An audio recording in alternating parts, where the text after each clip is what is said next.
Good morning. Please have a seat.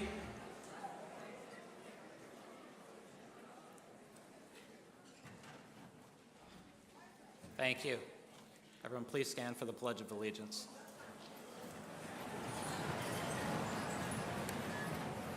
I pledge allegiance To the flag of the United States of America and to the republic for which it stands, one nation, under God, indivisible, with liberty and justice for all.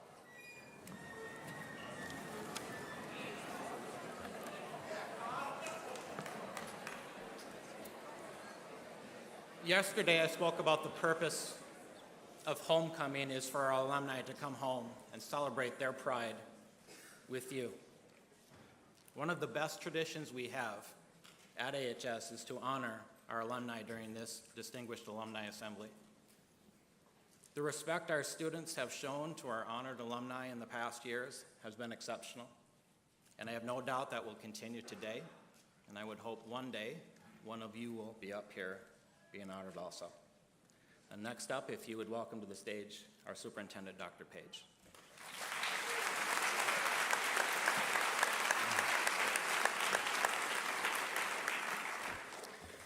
Well, good morning. I want to welcome our students, families, friends, community of Austin and beyond, and all the alumni. We're so glad to be here today to celebrate with you all and share the joy that we all feel. Today, once again, we honor two alumni for their professional and community contributions.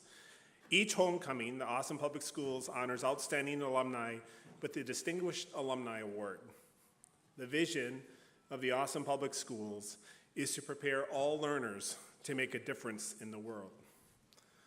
Though those words were written several years since our inductees walked these halls, the staff that worked with our distinguished alumni did that, and I thank them.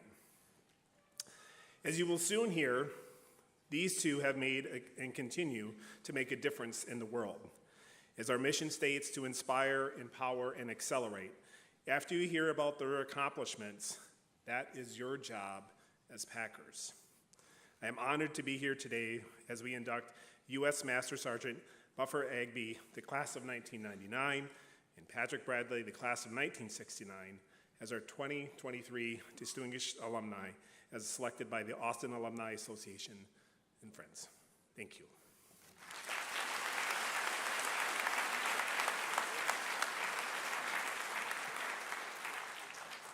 Good morning. I'm Katie Carter. I'm the Activities Director for Austin High School.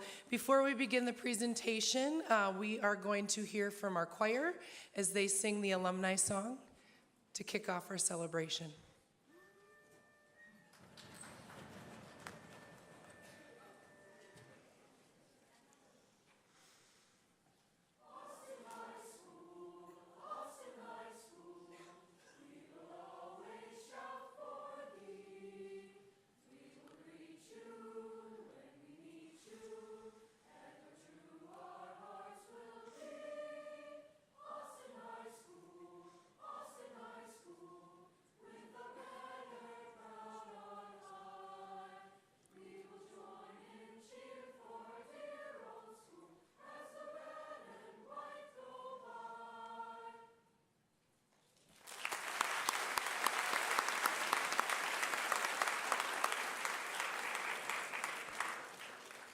Before we learn a little bit more about our two distinguished alumni, the why and the how.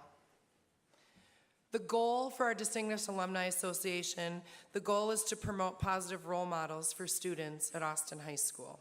And there's a selection criteria as to how those members get selected. They must be an alum of Austin High School who's been out of school for a minimum of 10 years prior to nomination. They must have contributed to society in an exemplary manner. They must have achieved outstanding success in any of the following: business, a profession, the arts, humanitarian efforts, or community service. And the candidates are nominated and then chosen by a selection committee.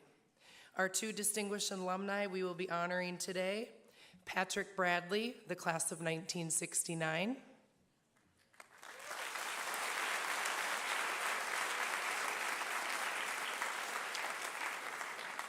and Buffer Egby, an Austin alumnus, class of 1999.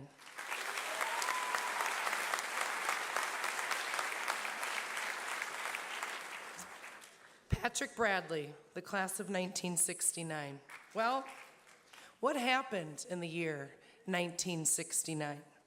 The Eagle has landed on the moon. Apollo 11 landed on the moon, and Neil Armstrong took his steps on the moon. Woodstock Music and Art Festival took place in 1969. The internet and glue sticks were invented. Sesame Street premiered in 1969, and gas was 35 cents a gallon.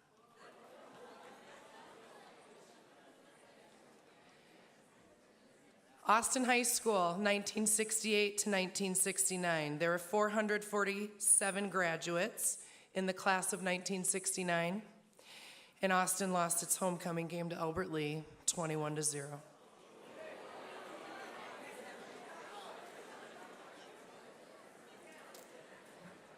A little bit of Mr. Bradley's education history. He graduated from Austin High School in 1969.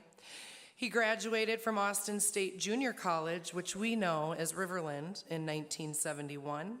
He earned a Bachelor of Science degree in business from the University of Minnesota in 1973, and then went on to earn his law degree at William Mitchell Law School in 1977. Some career achievements and awards. Mr. Bradley was an investor in Austin's downtown revitalization project, including the bank building, which now houses the Austin Artwork Center. He started the Bradley Diekey Law Firm, longtime contributor to multiple charities, including Austin High School Alumni Association, Riverland College, and the University of Minnesota. And he's a former board member to many organizations. Some philosophy that has guided him and advice to the students of Austin High School. Know yourself and what you want out of life, and seek people who share your passions and interests. Try to avoid the desire to be a part of the in crowd. When mistakes are made, do not spend time affixing blame. Take the long-term view when planning your life or making decisions. Short-term gains can lead to long-term pain, and short-term pain often leads to long-term gains. Any contribution is a contribution. Doing the right thing is both moral and practical. And just some pictures that Mr. Bradley submitted.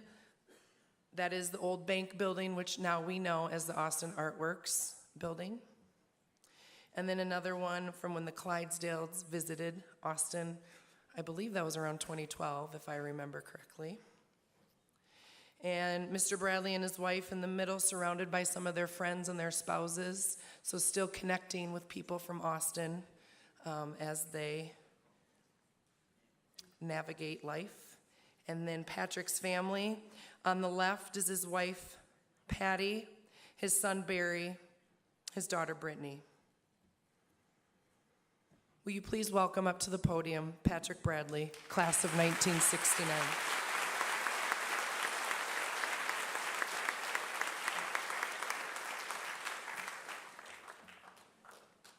Thank you. I'm going to put on my readers because I may forget where I'm at, and I've got my notes with me. The bank building is a great example of what's good about this community. A lot of times I get the credit for the bank building, but it was a community effort. I was helped by the Main Street Project, by the Hormel Foundation, all contributed to what I did on the exterior in the rear with the elevator. The Artworks community, through their donors, did the majority of the interior of the Artworks building. So it truly is a testament to how the people in this community come together to make things better for this community. As I stand here, I actually ran into Ms. Goblish in the office, the assistant principal. When I was a school here, the assistant principal was Mr. McCune. I got to know Mr. McCune extremely well because I frequently visited his office, never voluntarily. It was usually at the suggestion of one of my teachers. I don't really have any advice for you because I'm not really in a position to give advice because I'm a failure. I was going to be an NFL quarterback, even though I didn't even play high school football. Further, I married a failure. You're right, my beautiful wife of over 43 years, who also graduated from Austin, was going to bolt to New York after college, and marrying somebody from Austin was never part of her plan. I'm glad she failed, and so are the many students that got the benefit of her teaching over all these years. Even though I'm not in a position to give you an advice, I do have a request. I have a request that you fight the urge when dealing with other people to assume the negative. I ask you to work on assuming the positive. I have a theory that 90% of the people in this world are good. Only 10% of the people are bad. When dealing with other people, we usually get that reversed. No particular group has a monopoly on the good or the bad. I think this can be illustrated by a couple of movies that an actor by the name of Jimmy Stewart was in. Now, you'll have to ask your grandparents probably who Jimmy Stewart was. The first movie was Mr. Smith Goes to Washington. In that movie, Jimmy Stewart is a good senator fighting a corrupt senator. The second movie is kind of a Christmas classic. It's a Wonderful Life. In that movie, Jimmy is a good banker battling a corrupt, bad banker. Jimmy Stewart always assumed the positive. There's a saying in the legal business when it comes to litigation that most cases settle on the courthouse steps. What that means is just before the parties have to go and argue their case before a judge. I think this is true, and I think the reason is because when we first get into a lawsuit, we're assuming the other side has all the negatives, that we have all the positives. When you're finally forced to get ready for trial, you're forced to realize that, the other side's not totally wrong, and I'm not totally right. So the case is settled. When I first started to practice, I represented a couple guys who were going to form a company to custom make furniture. One of them was the artisan, the person that was going to make the furniture. The other partner was the business person, salesperson. They talked about the benefits of working together, part of which would be tax benefits. So after they had been working together for a while, the artisan noticed that the partner was charging his gas to the company. The artisan immediately assumed the negative, that his partner was ripping him off, when the other partner thought it was consistent with what they had talked about in terms of tax benefits. The negativity led to a business divorce. There's a wonderful book that I would recommend that you read. It's called The Book of Joy. The book is a series of conversations between the Dalai Lama and Archbishop Desmond Tutu of South Africa. One day, the author of the book was riding with the Archbishop when the Archbishop was driving down the road, and all of a sudden, a car cut in front of their lane, causing the Archbishop to swerve to avoid hitting the car. The author looked over at the Archbishop, and the Archbishop said, "Sure are some pretty interesting drivers around here." The author said, "Well, doesn't that make you mad that he cut you off?" The Archbishop said, "Well, I assume that he was in a hurry to get to the hospital because his wife's going to have a baby. Or maybe a relative has been injured. The Archbishop always tried to assume the positive. Not all of my early clients had bad experiences. One that you might find interesting was a small sound recording studio in South Minneapolis. One day they said, we're working with this young artist, the singer that we think is going to be the next Stevie Wonder. Stevie Wonder being very popular at that time. I thought to myself, I don't think that's going to happen. Turns out that singer, that artist, became Prince. I'm going to leave you with another Jimmy Stewart movie quote. It's from the movie Harvey. In that movie, Jimmy is talking to a friend and he said, "My mother always told me, Elwood, that was his name, to be successful in this life, you either have to be oh so very smart or oh so very pleasant. I worked on being smart for a long time. I recommend being pleasant." Elwood assumed the positive. I can't tell you how much this means to me. Great to be home to this school. I feel blessed that I was able to grow up in Austin, come to the school. Have a great homecoming. Go Packers. I'm going to assume the positive. They're going to win.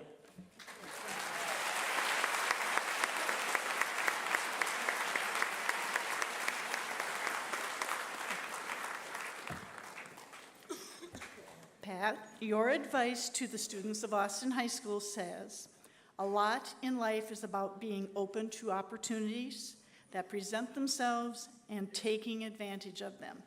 On behalf of the Austin High School Alumni and Friends Association, I congratulate you on your honor. Thank you. Thank you. Thank you very, very much. This is traveling secretary. That's right.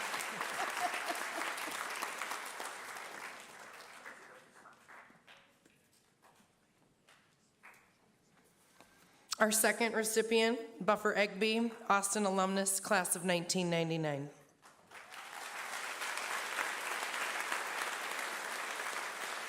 The year 1999. PayPal started and was viewed as one of the worst business ideas of 1999. Gas was a little more expensive at $1.22 per gallon. The TV series Law & Order SVU premiered, and I do believe it's still going on today, isn't it? And minimum wage for jobs in the community was $5.15 an hour. The year 1999. Austin High School, 1998 to 1999. A little bit smaller of a class. There were 271 graduates in the class of 1999. Austin lost their homecoming game to Mayo, 35-6.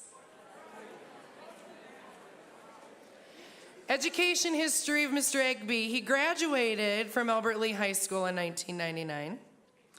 He went on to earn his Bachelor of Science degree in Business Administration at Wayland Baptist University in 2012. Some career achievements and awards. He was a U.S. Army Master Sergeant, Combat Medic, 2002 to 2022. Recipient of many military and civic badges and awards, including Meritorious Service, National Defense Service, and Combat Medical for providing medical care while actively and directly engaged under enemy fire. Trained medical officers preparing them for overseas deployment. Works with higher military as a talent acquisitions recruiter. Healthcare manager for many different Army medical centers, including Kuwait, South Korea, and Washington. Philosophy that has guided Buffer and some advice to the students of Austin High School. Be comfortable with being uncomfortable. He believes we all want to inherently make a difference. Start by doing small things. Hold the door open for others. Help with household chores. Help a peer or your teachers.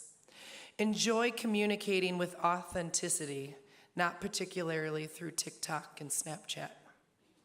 Share experiences, good and bad, and often you will see how relatable same fears, doubts, and goals we can be to make a difference.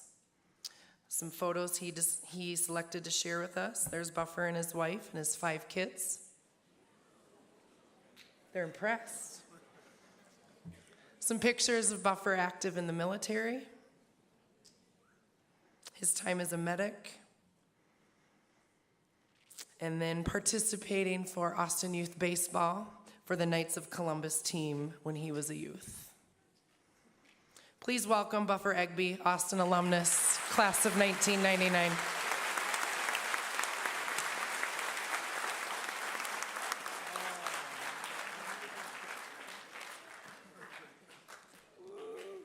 I don't know if any of those pictures were really authorized, but I appreciate that all in the same. I'm grateful, I'm humbled, and honored for the privilege to be up here today. I want to thank the AHA staff, the Distinguished Alumni Committee, and specifically my childhood, longtime friends, Mr. Tim Ruzek, Mr. Matt Rasso, and Mrs. Katie Carter Rasso as well, for honoring me with this opportunity. Let's give them a hand.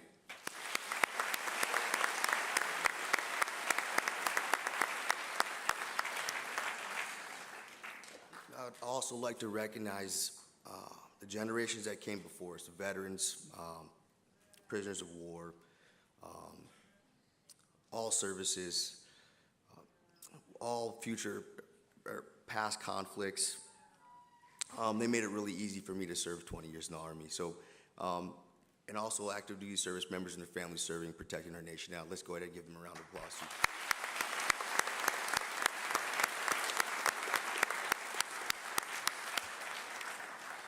I'll be relatively brief. I'm going to share my perspective on 2 things today. Get comfortable with being uncomfortable, and also raising your hand. I was born in St. Olaf Hospital. Many of you know it probably now as a modern-day Mayo Clinic. I was born on my mother's birthday, Cinco de Mayo. I'll leave the year out, 1981. That makes me 42 years old. But just on this, I grew up with a lot of love in my house, but we didn't have much financially. We moved around a lot, which meant I attended every elementary school in the city. Shaw, Banfield, Nevelin, Sumner. I don't think Woodson was a thing at the time, but if it was there, I would have been there as well. All right. In the early 90s, there wasn't a lot of ethnic diversity in Austin, so my name, my skin stood out a lot, especially my hair. You guys seen the picture before. I had a cool flat top back in the 90s, 80s. It was pretty cool. But I stood out a lot. Everybody wanted to touch it. Random people would come up to me at Shopko, the mall, school, the lunch, and just not even acknowledge me. They would just touch my hair. And they say, "How do you wash that thing?" I was like, "How do you wash your hair," right? And that was a real thing. You could probably put 2 hands in the entire town. The people of color, you could put on 2 hands. I stood out. And as you can see today, you look around the room, that is not the case. And it makes me proud to witness the growth in Austin, and I'm optimistic for the future of our nation, seeing that. But no matter what school I attended, there was always 1 or 2 people that would save a seat for me. It made a huge difference in how I perceived compassion in the world. I implore you to always save a seat for a stranger. They might turn out to be lifelong friends. After serving in the Army for the past 20 years, I want to share one easy, actionable thing you can do to make a difference in your life, as well as impact others. Are you ready for it? It's pretty simple. Just raise your hand. Go ahead and do it. Raise your hand. Really simple. Look around. There's a lot of hands raised. There's a lot of power, value in raising your hand. It sounds simple, but what often typically stops us is the fear or the anxiety of the unknown, or the outcome. We're afraid we might be bullied, we might get hurt, we might get rejected. I've learned to turn my fear into discomfort into action. Imagine you could use your discomfort, your anxiety as a fuel. It's an open invitation. It opens doors. Don't run from it. Lean into it. Feel it. Remind yourself it's only temporary. Our drill sergeants Basic combat training inflicted stress on us pretty much daily. Just like involuntarily going to the principal's office, I involuntarily did push-ups. All right? Only to let us know that our boundaries can be pushed, and whatever discomfort you're going through right now, it's gonna pass. And after a series of months, you get stronger and stronger. And your threshold for anxiety, pain goes away. Pain and anxiety is an indicator light that lets you know that you need to take action on something. I started by raising my hand. When a teacher or parent asked for help, even though it meant taking out the trash or cleaning up the desk, I raised my hand. And it led to raising my hand to enlist in the Army as an airborne medic, knowing I was scared of blood, I was scared of heights. I raised my hand 9/11. After 9/11 happened, I seen aircraft go into the World Trade Center. I raised my hand. September 12th, I was knocking on the door to recruiting station.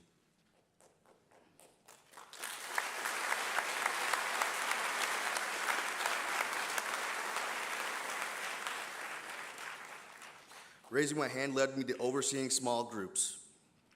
It led to ultimately leading to organizations with incredible missions around the world that protected our nation's assets and our national security. Raising my hand put me on missions to save lives in the battlefield. Raising my hand gave me opportunities to give humanitarian aid to families in need. Raising my hand led me to give somebody a hug when their entire house burned down, or their life savings was in that house that burned down. And that hug was all the thing they had. Raising my hand opened countless unimaginable opportunities that led me here today. I'll leave you with this. Be kind, save a seat for a stranger. Don't complain. The world is not devoting itself to making you happy. So get comfortable with being uncomfortable. And raise your hand. I'll be out there watching the Packers kick St. Agnes' butt today, all right? Or tomorrow, all right? We're tired now, so let's go.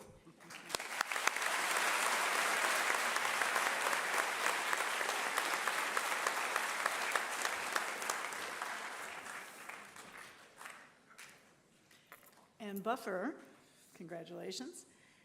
Your plaque, your advice to students says be comfortable with being uncomfortable, like you just said.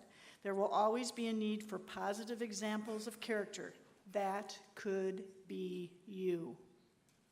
On behalf of the Austin High School Alumni and Friends Association, I congratulate you.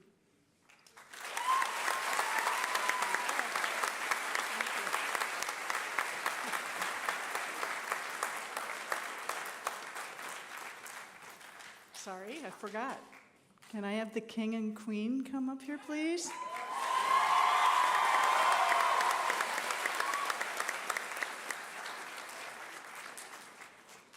The king and queen are going to escort Buffer and Pat to the front of the stage. They also have some gifts. They get a lifetime pass for activities. Hopefully they'll come back and you'll escort them up to the front of the stage. And Mr. Ackerman, if you would.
One more time, Patrick Bradley and Buffer Egby.